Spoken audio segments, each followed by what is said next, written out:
Mag-relaxing time muna tayo. Tara!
Hello mga katomodachi! Kumusta? For today's video, tara, samahan nyo naman ako at relaxing time muna tayo! At dahil katatapos lang ng work natin, ay pupunta naman tayo dito sa park na talaga naman napakaganda. Oops! May magandang aso. Teka lang, tignan muna natin ang face niya. Tingin ka dito, dali! Ayan! Ang cute! Bye-bye! O, diba? Ang cute na mga aso nila dito. Anyway mga tomodachi, balik naman tayo dito sa park. Talaga naman napakaganda. Ayan o, bubungad sa atin dito itong napakagandang fountain na ito. Mahaba po ito mga katomodachi. Lakarin po natin ito hanggang dun sa dulo. At ipapakita ko sa inyo na talaga naman napakaganda rito. Nagre-relax dito yung mga lolo, lola. Kasi yung mga lolo na rito, usually, yung mga pensyonado na. At syempre, dahil wala silang gaanong ginagawa, ay pumapasyal sila rito sa park. Karaniwan sa kanila ay nagpapahinga dito, nagkukwentuhan. Dahil meron din pahingahan dito na mga upuan. At yun ay ipapakita ko sa inyo mamaya. Ayan o, napakaganda, di ba? Napakalinis mga katomodachi. Ayan, dire-diretso. Napaka-cute naman itong fountain ito. Usually, ito po ay isinisindi nila pag ganitong mahapon na. Ayan, ito po ang pahingahan nila dyan mga katomodachi. Meron sila dyan bench. Tara, lakad-lakad muna tayo para sumigla ang ating pangangatawan. No? Pagka ganitong oras na, tumataas na po itong fountain. Wow! Nice! Lumalakas na po siya. Ganyan. Mayroon po siyang oras. Ano po? Ano? Tuwang-tuwa yung mga bata dito. Kaya yung mga bata dito ay parati din dito sa park na ito. At tuwing hapon, may kita natin sila, no? Dahil nga, oras na rin ng kanilang uwian galing sa eskwelahan. Ayan. At syempre, lakad-lakad muna tayo dito at ipapakita ko sa inyo itong park na ito na talagang napakaganda. Ayan. Pabilog po siya. And dito, naglalaro ang mga soccer. Ayan o, meron din ditong mga pahingahan. Diyan po sa dito banda sa may baba nito. Rain, rain, go away, come again another day. Uulan daw ngayon. Actually, umaambon na. At syempre, pahinga-hinga lang tayo dito. Oops! Ayan na! Umulan natin! Wow! Praise the Lord! Napakabait talaga ng Panginoon. Ano? Tingnan mo naman, kanina lang, sobrang init. Tapos biglang aambon, lalakas ang ulan at hihina dito sa park. Nice! Medyo mahina ang ulan na. Kaya naman, continuous tayo sa ating paglalakad. Ayan, mga katomodachi, tingnan niyo po. Kahit naman umuulan, continuous natin to. At dahil basa na rin po ako. Grabe, hindi ko expect na lalakas ang ulan. Bigla. Ayan. At tignan nyo naman itong napakagandang halaman na to. Ayan o, ang cute nga o, may mukha siya mga katomodachi o, pansinin mo. At ito, ang iba't ibang uri ng halaman nila dito. Ang cute, diba? Napaka-colorful. Oops! Huwag nyo na akong tanungin sa mga pangalan nito mga to ngayon ha, mga katomodachi, dahil today's video is relaxing time naman tayo. Ayan! Pinapakita ko lang po sa inyo. Uri ng halaman sila dito, mga flowers nila, talagang ang gaganda. Siyempre, sigurado ako meron ginawa dito sa iba't ibang lugar o iba't ibang bansa.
Dito sa way na to, walang gaanong bahay. Kaya yung mga puno na to na nasa daanan, nagkulog lang yung mga dahon nila. Pero maya, kapag tumila ng ulan, mawawalisin nila yan. Rain, rain, go away, come again another day. Ang sarap ng masyal. Ang lamig ng panahon. At alam mo po ba mga katomodachi na meron din dito International Public Phone. Ayan, pwede tayong tumawag dito gamit ang ating card o pwede rin coins. Japanese yen, syempre. At alam niyo ba na hindi natin problemahin ang bilihan ng inuman dito dahil lahat ng kanto rito ay meron bilihan ng mga inumin.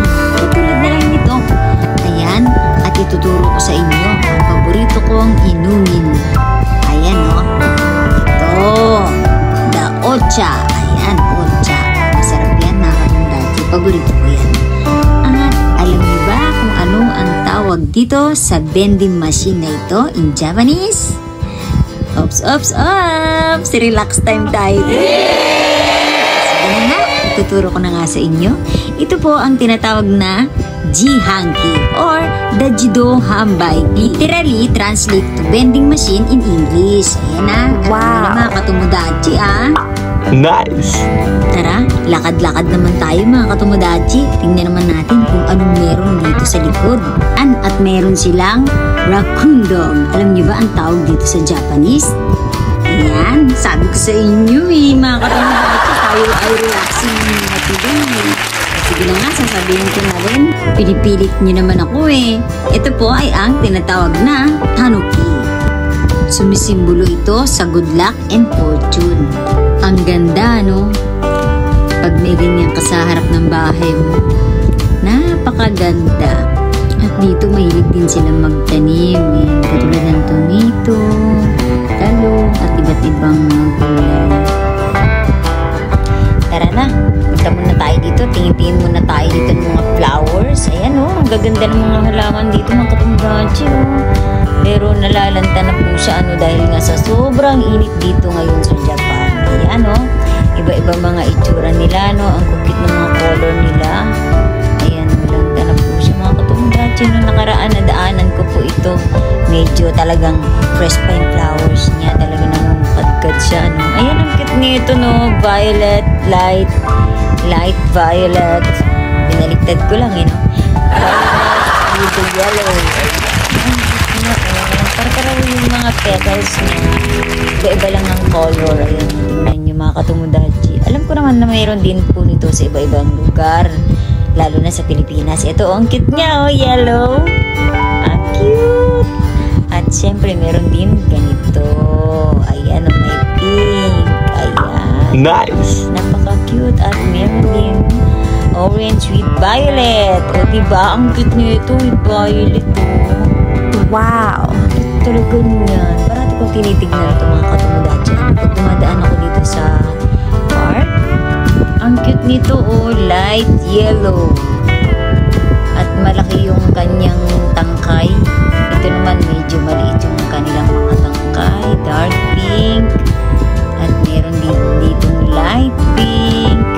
Meron din na light violet with white. Ayan, oh, nalalanta na sila, no, kasi sobrang init dito mga katomodachi. At may orange.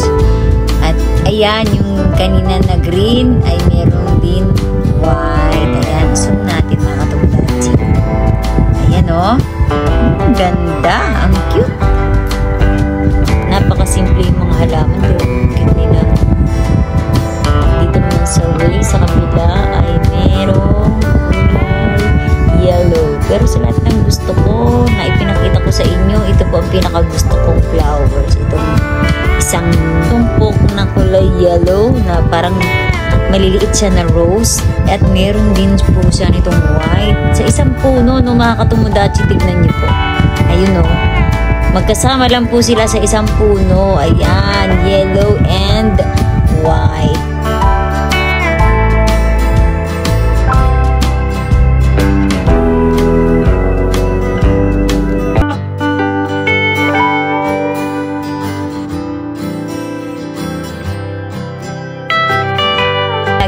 Dinadaanan ito dito sa park. Ayan, no, isang bundle talaga siya, oh, isang tumpok. Ayan, wow. At napakalambot niya, no. Pero wala po siyang amoy mga katomodachi. Ganyan lang po talaga siya. Ang cute niya itong white, oh. At ayan na nga po ang mga flowers dito sa Japan na napakagaganda, napakasimple, pero napakaganda. Ganito naman ang itsura ng Japan kapag umuulan. Ayan, oh. Napakalinis pa rin, di ba? Nice. Wow. At syempre, oops, dahan-dahan lang. Ayan, para makita natin ang mga bahay nila, mga ganyan, mga katomodachi. Oh, ang gaganda, di ba? At ang mga sasakyan, ang cute. May malaki, may maliit na sasakyan. Ayan, ang parking lot nila.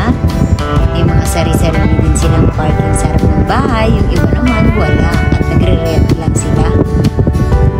At syempre yung iba rin, hindi sila pare-pareho. Yung ibang parking nila sa kanilang house ay may bubong. Ang iba naman ay wala. Pero magaganda ang mga sasakyan ng mga katomodachi. Kasi bawal dito yung mga sasakyan na marami ng damage. Katulad na lang ng mga sasakyan ng mga mausok, hindi po pwede dito yun mga katomodachi. Ini-scrap na po nila yan. Bawal po dito yun. Tignan naman natin itong park na ito na talaga naman napakaganda. Yan, may pa ganito pa sila. Tapos sa kanto, mayroong mga bilihan ng mga damit, mga ganun, may convenience store. Yung mga ganyan, mga katomodachi, ang ganda, diba? Tingnan yung mga daanan, mga katomodachi. Ang linis-linis. O, diba? Talaga naman disiplinado ang mga Japanese. At ayan, tuluyan na nga po tayong inabutan ng ulan. Uuwi na po tayo at papatayin ko na po ito dahil tatawid po tayo at bawal gumamit ng cellphone. Nice! Wow! Ayan, payong-payong muna tayo. It's a rainy day. Okay mga katomodachi, ayan o. Lumalakas na ang ulan. Palakas ng palakas. Rain, rain, go away. Come again another day. Nice. Wow! Thanks for watching! Bye! At nasaksihan nga po natin itong relaxing place, maganda ang mga view dito sa Japan. At ilan lang po yan sa mga magagandang view dito sa Japan mga katomodachi. At meron pa pong mga malaking park at maliit na park dito. Anyway mga katomodachi, kung nagustuhan niyo po ang video na ito, just give me a thumbs up! And kindly follow my page, Trixie Tricks, and do subscribe on my YouTube channel, Katomodachi Trixie TV. Thanks for watching! Bye!